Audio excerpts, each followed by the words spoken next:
You ask Tiger to solve. This deals with linear equations with one unknown. The final result is x equals 14. Let's solve it step by step. Group all constants on the right side of the equation. Subtract 26 from both sides. Group like terms. Simplify the arithmetic.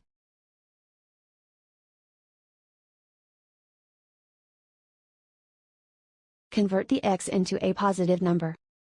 Multiply both sides by -1.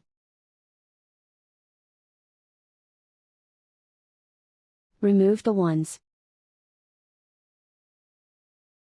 Simplify the arithmetic. And so the final result is x equals 14.